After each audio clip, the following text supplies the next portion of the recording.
रणबीर छिकारा ने भाजपा पार्टी को कहा अलविदा। भाजपा पार्टी में विभिन्न पदों पर रहे रणबीर छिकारा ने पार्टी पर लगाए गंभीर आरोप। छिकारा ने कहा, पार्टी में कार्यकर्ताओं के साथ अनदेखी की जा रही है। छिकारा भाजपा पार्टी से पिछले 28 वर्षों से पार्टी के विभिन्न पदों पर रहे और पार्टी को ऊपर उठाने में इनकी बहुत महत्वपूर्ण भूमिका निभाई थी।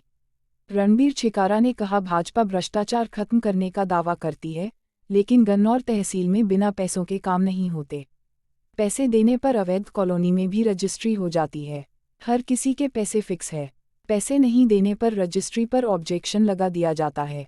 छिकारा ने कहा कि बुजुर्गों का पेंशन सहारा होती है, लेकिन भाजपा सरकार उस सारे को खत्म करती जा रही है। उन्होंने कहा, परिवार पहचान पत्र में इनकम गलत तरीके से भरी जाती है तो वह ठीक भी नहीं हो पाती है। पीपीपी में दर्शाए इनकम को देखकर सक्षम युवाओं को रोजगार से हटाया जा रहा है और बुजुर्गों की पेंशन काटी जा रही है।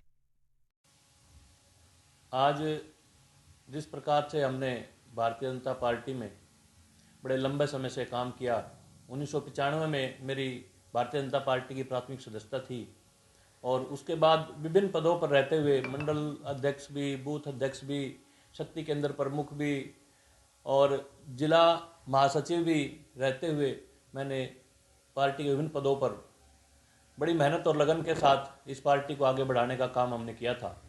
मेरे जैसे हजारों कार्यकर्ताओं ने अपनी बड़ी मेहनत और लगन से इस उम्मीद के साथ सरकार लेके आए थे कि भाई बहुत कुछ जनता की भलाई के लिए काम होंगे।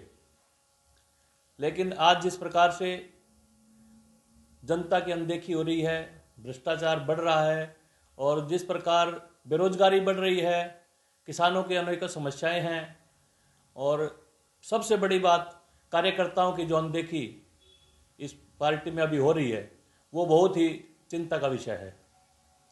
बड़ी ही दुख के साथ आज सारे विषयों को लेकर के बड़े दिन से मन बहुत विचलित था और इसलिए आज मैंने बहुत सोच समझ कर ये फैसला लिया है कि मैं आज इस पार्टी को, भारतीय जनता पार्टी को छोड़ रहा हूँ। क्या कारण रहे, क्यों? जो मेन समस्या है, आज बुजुर्गों की पेंशन काटी जा रही है। उस पर यह बताते हैं, जब कोई पूछता है कि पेंशन क्यों काट दी गई, तो उसको बताते हैं कि जी आपकी जो आय है वो 5 लाख से ज़्यादा है या 5 लाख है।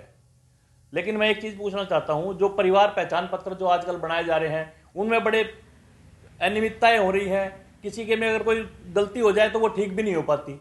अगर किसी ने गलती से 50,000 इनकम भरनी है और 1 जीरो फालतू लगी 5 लाख होगी तो उसको आप ठीक नहीं करा सकते किसी भी तरीके से। कोई प्रावधान नहीं है, आप चक्कर काट के थक जाते हो। और चलो एक बात मान ली, किसी की 5 लाख रुपए इनकम है। अगर मेरी इनकम 5 लाख रुपए है, मैं अपने से बात करूं, एक छोटी सी बात मैं समझ दूं, और अगर मैं अपने पिताजी को कोई पैसा ना दूं तो मेरे पिताजी की जो अगर मान लो काट दी गई है तो उसमें उसका क्या कसूर है? तो किसी बच्चे की इनकम देख के उसके पिताजी की बुढ़ापा पेंशन काट दी जाए, ये कहाँ का न्याय है? ये बुढ़ापा पेंशन जो देवलाल जी ने जब शुरू की थी तो ये 60 साल के सभी बुजुर्गों के लिए शुरू की थी, जिसपे आज ये कुछ ना कुछ करके और इसको काटने का प्रयास कर रहे हैं। सबसे पहले तो ये है कि देखो, महंगाई और भ्रष्टाचार, आप देखो, मैं अगर गन्नौर तहसील की बात करूं तो मेरे ख्याल से बहुत ज़्यादा भ्रष्टाचार आज गन्नौर तहसील के अंदर है। यहाँ तक कि अवैध कॉलोनियों की रजिस्ट्री की तो बात, जिसको जो पैसे देते हैं उसकी अवैध कॉलोनी की रजिस्ट्री भी हो जाती है और जो पैसा नहीं देते उसकी वैध कॉलोनी की रजिस्ट्री नहीं होती। आज डिवाइन सिटी की भी अगर रजिस्ट्री करानी हो तो डिवाइन सिटी वाले पैसे मांगते हैं तहसीलदार को देने के लिए। उनकी रजिस्ट्री भी, जो अप्रूव्ड कॉलोनी है उसकी भी रजिस्ट्री आज बिना पैसे दिए नहीं होती। और क्या मुद्दे आपके जो पार्टी आप छोड़ रहे हो? मुद्दे सिर्फ जनता की भलाई के मुद्दे हैं, किसानों की भलाई के मुद्दे हैं, बेरोजगारी का मुद्दा है और कार्यकर्ताओं की अनदेखी का मुद्दा है। अब आपको क्या लगता है कि आप किस दल में जाके मतलब लोगों की भलाई के लिए काम कर सकते हैं? देखो, अभी इस बारे में कोई विचार नहीं किया है। जैसा भी हमारे साथी सभी से विचार करके इस बारे में जो भी होगा, आगे की रणनीति जो होगी, तो वो आप लोगों को जल्दी उससे अवगत करा दिया जाएगा। भाजपा सरकार कहती है कि हमने बीजेपी इसको भ्रष्टाचार को बिल्कुल खत्म कर दिया है, समान विकास समान कार्य कर रहे हैं, लेकिन आप कह रहे कि काम नहीं हुए, भ्रष्टाचार फैल रहा है। देखो जी, अब बात करें, किसी से भी आप तहसील में जाके एक बार, कोई जिसकी भी रजिस्ट्री हो, आप एक बार जाके पूछ लो क्या बिना पैसे दिए रजिस्ट्री होती है? ये कहते हैं ऑनलाइन कर दिया, लेकिन ऑनलाइन पे मॉनिटरिंग कहां पे है? ऑनलाइन पे कोई मॉनिटरिंग नहीं है। ऑनलाइन के नाम पे भ्रष्टाचार और ज्यादा बढ़ गया है।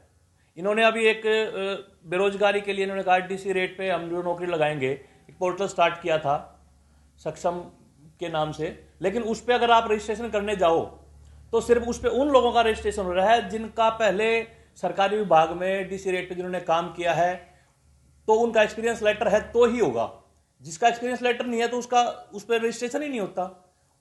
कैसे किस प्रकार से लोगों को